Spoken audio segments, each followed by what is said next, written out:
making school uniform unified for all the schools. That is the primary schools, one uniform, secondary schools, one uniform, would go a long way in helping the parents the load of buying uniforms.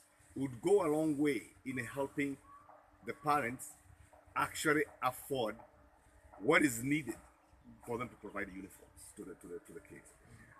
And the children who are using the uniforms to go to school would actually get the right morale, would feel part of the school and identified with the school and identified with the education system in Kenya because of the uniformity. Um, this would actually give the child the right morale of education. So this would go a long way in helping the education in our children.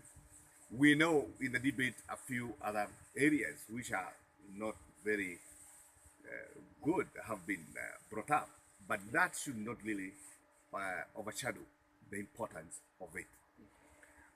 Why do I say this?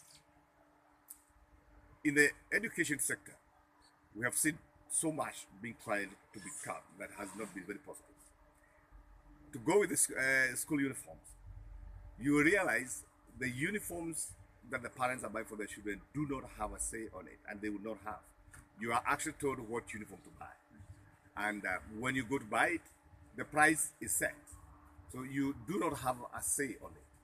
Some of these preconditions of the uniform have made it very difficult for most of the parents actually, and if I speak in the rural areas, to afford uniforms for their children, which really denies these children a very basic right of education.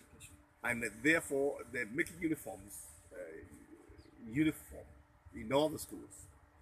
That would come a long way in making it affordable and easy for the parents to give the kids school uniforms.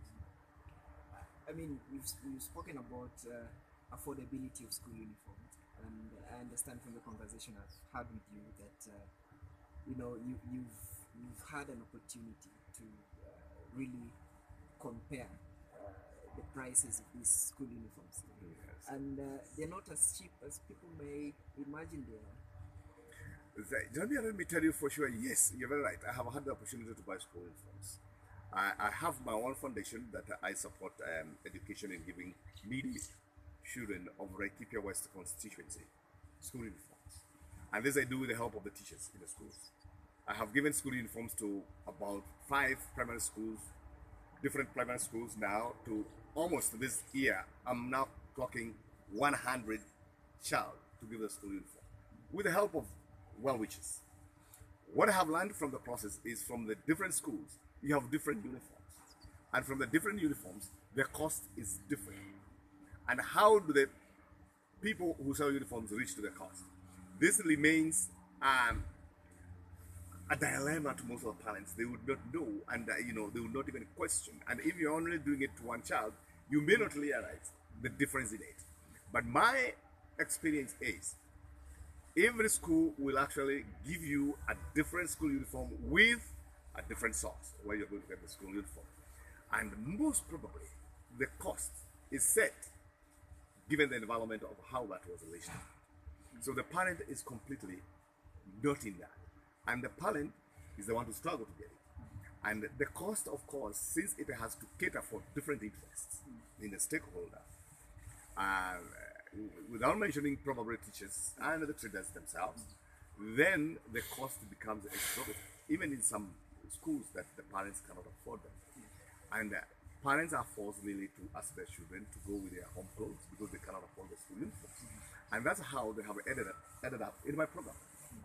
When I'm doing it for them, then I realized what I would call cartels are existing. And these cartels actually deny the parents the very pride of them providing for school uniform to their own children. Uh, you know, Perhaps you've seen what are some of the variations you've seen? Comparing, what's the cheapest available uniform you were able to get to the most expensive? I started buying uniforms 5 years ago. And in some of the schools that I bought uniforms for their children. They had plain uniforms. And from that plain uniform, actually, you go even if I quote in Kenyan shilling, it, with 2,000 shillings, you'd comfortably dress a child, a shirt and a short. Let me say with 2,500 shillings, you'd comfortably actually dress a child with a full uniform. Today, most of the schools have shifted to shattered kind of material. Yes. It's a hard material, and it's an expensive material, and you need like 4,500 to completely dress a child with a full uniform, without talking of the shoes. Without talking of the shoes. So when you bring it up that you're going to complete, it's actually way sometimes beyond even 5,000. So this difference that from 2,500 and all the way down to 5,000 really has affected parents a lot, and it's quite a challenge. I believe whoever advised the Ministry of Education to come up with a uniform, unified